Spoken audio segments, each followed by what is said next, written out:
ಮೊದಲನೇ 18 ತಾರೀಕು ಜನವರಿ ನಮ್ಮ ಕುಟುಂಬದಲ್ಲಿ ನಮ್ಮ ಅಕ್ಕ ಅವ್ರ ಮಗಳು ಮದುವೆ ಇತ್ತು.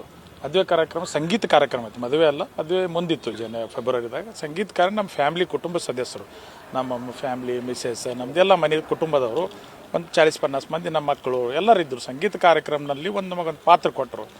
ಪಾಪ ನೀವು ಇದು ಪಾತ್ರ ಮಾಡಿರಿ, ಎಲ್ಲರೂ ಒಂದೊಂದು ಪಾತ್ರ ತೊಗೊಂಡಿರು.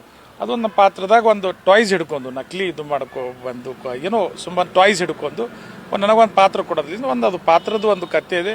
ಇದು ರಾಜಕೀಯ ಏನೋ ನಮಗೆ ವಿರೋಧಿಗಳು ಏನೋ ಮಾಡಿದಾರ, ಅದು ಅಂಥ ಒಂದು ಕುಟುಂಬ ಫ್ಯಾಮಿಲಿ ಕಾರ್ಯಕ್ರಮದಲ್ಲಿ ಈ ಥರ ಆಗಬೇಡದಿತ್ತು. ಏನೋ ಟಾಯ್ಸ್ ಕೊಡ ನಂದೊಂದು ಫಿಲ್ಮ್ದು ಒಂದು ಪಾತ್ರ ಮಾಡಿದ್ದೀನಿ ಅಷ್ಟೇ. ಅದು ಬಿಟ್ಟು ನಂದೊಂದು ಕೆಟ್ಟ ಹೆಸರಿಲ್ಲ. ನಾನು ಒಂದು ಮಾಜಿ ಜಿಲ್ಲಾ ಪಂಚಾಯತ್ ಸದಸ್ಯ ಜವಾಬ್ದಾರಿ ಸ್ಥಾನದಾಗಿದ್ದು ಅದ್ರಾಗ ಒಂದು ಕಾನೂನು ನನಗೆ ಗುರ್ತದ. ಏನೋ ನಮ್ಮ ಮಕ್ಕಳು ಕೊಟ್ಟಿದ್ದಕ್ಕೆ ಒಂದು ಪಾತ್ರ ಮಾಡಿದ್ದೀನಿ ಅಷ್ಟೇ. ಅದ್ರ ಬಿಟ್ಟು ಏನೂ ಇಲ್ಲ. ಅದು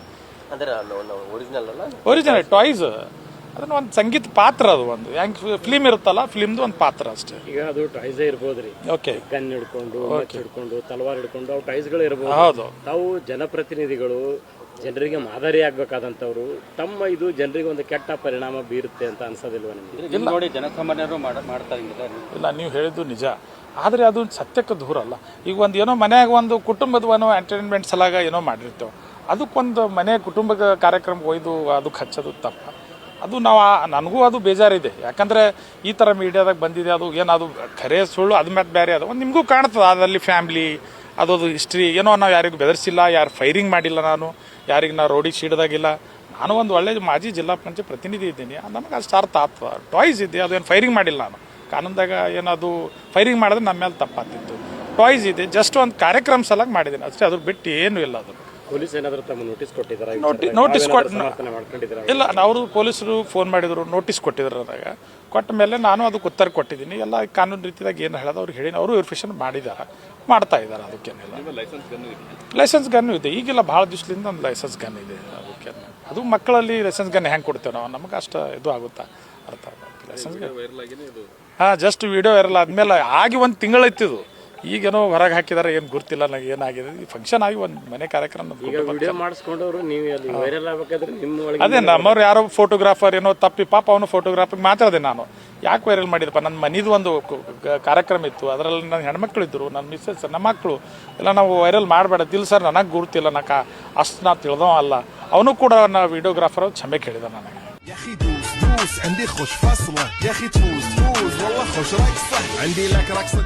ಸಾಮಾಜಿಕ ಜಾಲತಾಣದಲ್ಲಿ ಏನೋ ಒಂದು ವಿಡಿಯೋ ಹರಿದಾಡ್ತಾ ಇದೆ. ಆ ವಿಡಿಯೋಗೆ ಸಂಬಂಧಿಸಿದಂತೆ ಈಗಾಗಲೇ ಸ್ಥಳೀಯ ಪೊಲೀಸರಿಗೆ ನಿರ್ದೇಶನವನ್ನು ನೀಡಿದ್ದೀನಿ. ವಿಡಿಯೋ ಯಾವತ್ತು ಮಾಡಿದ್ದು ಮತ್ತು ಯಾವ ಕಾರಣಕ್ಕೆ ಮಾಡಿದ್ದು, ಅದರಲ್ಲಿ ಇರುವ ವ್ಯಕ್ತಿಗಳು ಏನು ಬಳಸಿದ್ದಾರೆ, ಏನು ಈ ಫೈರ್ ಆರ್ಮ್ಸ್, ಅದು ಎಲ್ಲಿಂದ ತಂದಿದ್ದು ಮತ್ತು ಅದು ಲೈಸೆನ್ಸ್ಡಾ ಅಥವಾ ಅನ್ಲೈಸೆನ್ಸ್ಡಾ, ಅಥವಾ ಅದನ್ನು ಏನು ಟಾಯ್ ಪಿಸ್ಟಲ್ಸ್ ಅಥವಾ ಅಂಥ ವೆಪನ್ಸ್ ಇದೆ, ಅದರ ಬಗ್ಗೆ ಕೂಲಂಕಷವಾಗಿ ಪರಿಶೀಲನೆ ಮಾಡಿ ಸೂಕ್ತ ಕ್ರಮ ಕೈಗೊಳ್ಳಲಿಕ್ಕೆ ಈಗಾಗಲೇ ನಿರ್ದೇಶನ ನೀಡಿದ್ದೀನಿ. ಅದರಲ್ಲಿ ಈಗಾಗಲೇ ನಮ್ಮ ತಂಡ ಕಾರ್ಯಾಚರಣೆಯನ್ನು ಮಾಡ್ತಾಯಿದ್ದಾರೆ. ಈ ಹಂತದಲ್ಲಿ ಹೇಳಲಿಕ್ಕಾಗಲ್ಲ. ಈಗಾಗಲೇ ಅವರನ್ನು ಸಂಬಂಧಪಟ್ಟವರಿಗೆ ನಮ್ಮ ಅಧಿಕಾರಿಗಳು ಸಮ್ಮಾನ ಮಾಡಿದ್ದಾರೆ ಮತ್ತು ಪರಿಶೀಲನೆ ಮಾಡ್ತಾಯಿದ್ದಾರೆ.